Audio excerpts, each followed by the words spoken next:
क्या कहना चाहेंगे? अभी आप कैसा?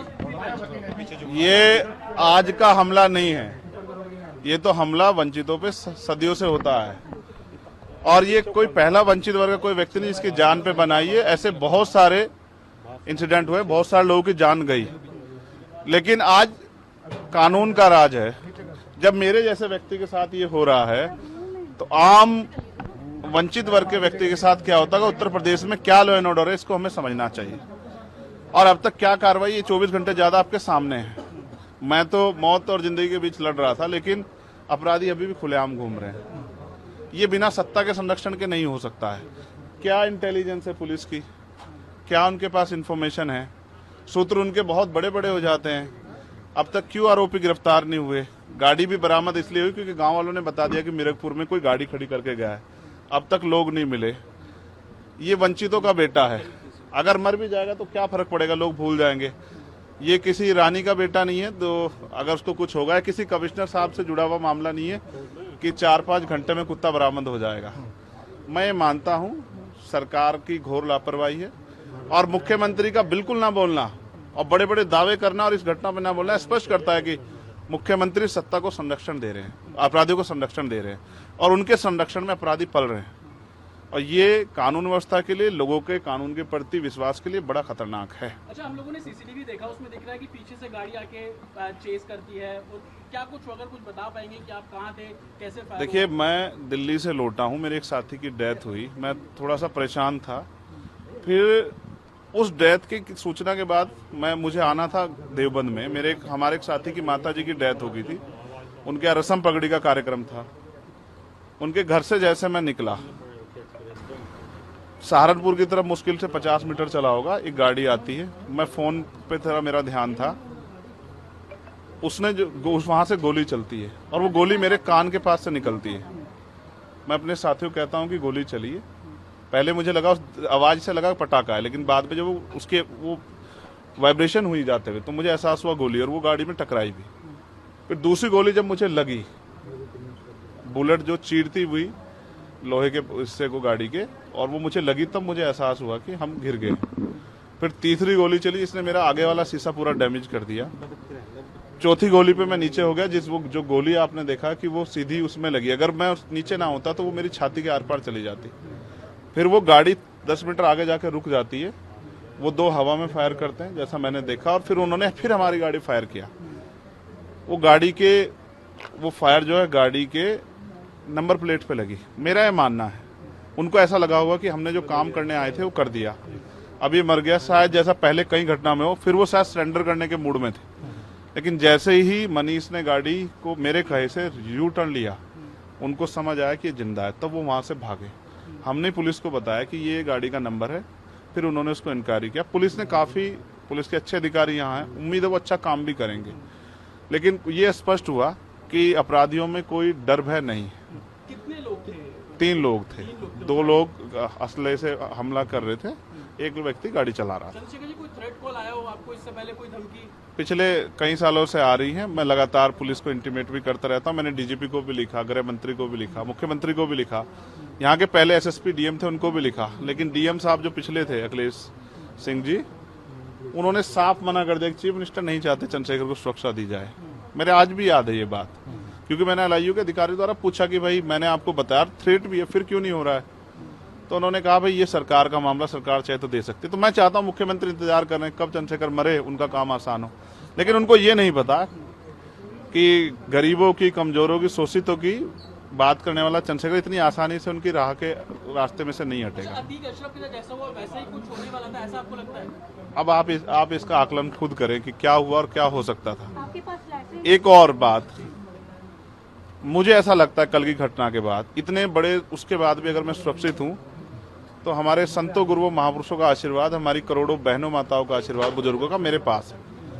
और मैं जो जिम्मेदारी मैं लेके मैदान में आया हूँ, बाबा साहब अम्बेडकर, माननीय काशीराम साहब, सदगुरु रविदास जी का जो बेगमपुरा राज का सपना है, मानवता के राज का सपना है, संविधान को लागू कराने का है, इन वर्गों को अधिकार देने का है, जब तक वो पूरा नहीं होगा मैं कहीं जाने वाला भी नहीं। गाड़ी को मीरकपुर में छोड़कर अपराधी भाग जाते हैं, तो उसको कुछ और बता रहे, कुछ तो कहानी कुछ और नया मोड़ देने की कोशिश हो सकता है वो चाहते थे जो गुजरों और दलित समाज में एकता बनी है वो एकता टूट जाए। ये होगा ही नहीं कभी, ठीक है, ये नहीं हो सकता है। पंचायत आप लोग कर रहे हैं अपनी मांगों को लेकर। हमारी लीडरशिप ने ये निर्णय लिया है कि जब 24 घंटे में गिरफ्तारी नहीं हुई तो हमें अपने लोगों को भी जवाब देना है, तो इसलिए शायद उन्होंने 3 तारीख का समय रखा है। मैं उसका हिस्सा बनूंगा।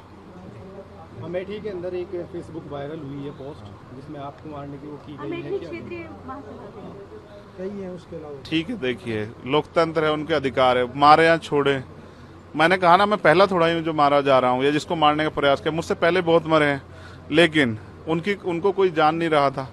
मुझे लोग जानते हैं तो मेरी बात पे बात आगे बढ़ रही, लेकिन मैं अपने लोगों को मरने नहीं दूंगा। ये भी मैं उनको संदेश देना चाहता हूँ। घटना होने के बाद ये पोस्ट किया है अमेठी क्षेत्रीय महासभा से कि इस बार तो बच गया, अगली बार नहीं बचेगा। देखो, मैं गोली से डरता नहीं, मैं गोली से बंदूकों से नहीं डरता हूँ। मैं संवैधानिक रास्ते से चलता हूँ, संविधान को मानता हूँ। गोली चलाने वालों को भी कहना चाहता हूँ, कुदरत उनको सद्बुद्धि दे, गलत जगह पंगा ले रहे हैं। मैं झगड़ा नहीं चाहता, मैं अपने लोगों को भी कह रहा हूँ कल से शांति बनाओ को और संविधान के रास्ते चलो। वो हमें डिस्टर्ब करना चाहते हैं कि जो हम राजनीतिक ताकत हमारी बन रही हो कमजोर हो जाए, हम दूसरी दिशा चले जाएं। लेकिन ये भी एक अटूट सत्य है कि हम संविधान के जरिए जवाब देना जानते हैं, और किसी को गलतफहमी हो तो वो गलतफहमी सुधारने का समय है। वो क्यों वो कर रहे थे, वो पाला खींच ले।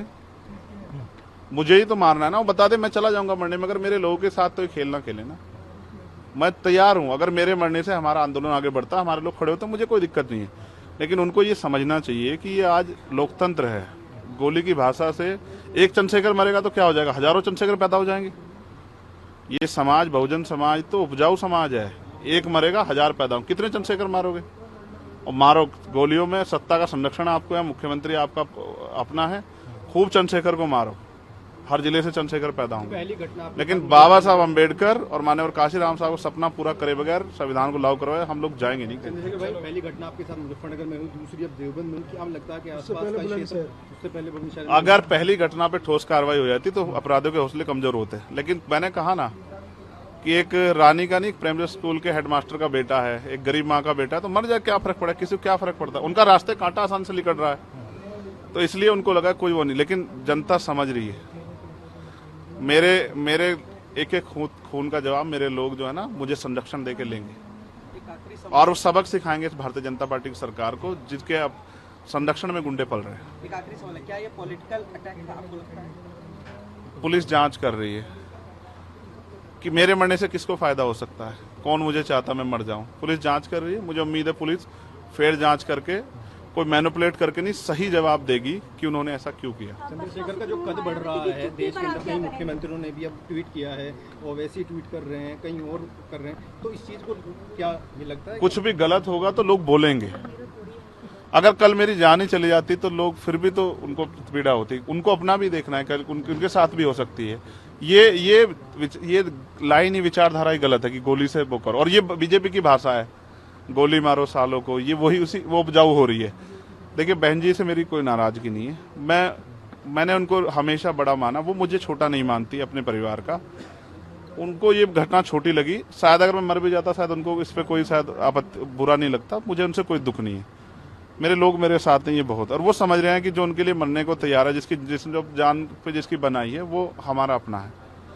मेरे लोग मेरे साथ खड़े होंगे, मैं इस लड़ाई को लड़ता रहूंगा। लगभग सभी दलों के लोग आपसे मिलने आए हैं, कैसा देखते हैं, क्या?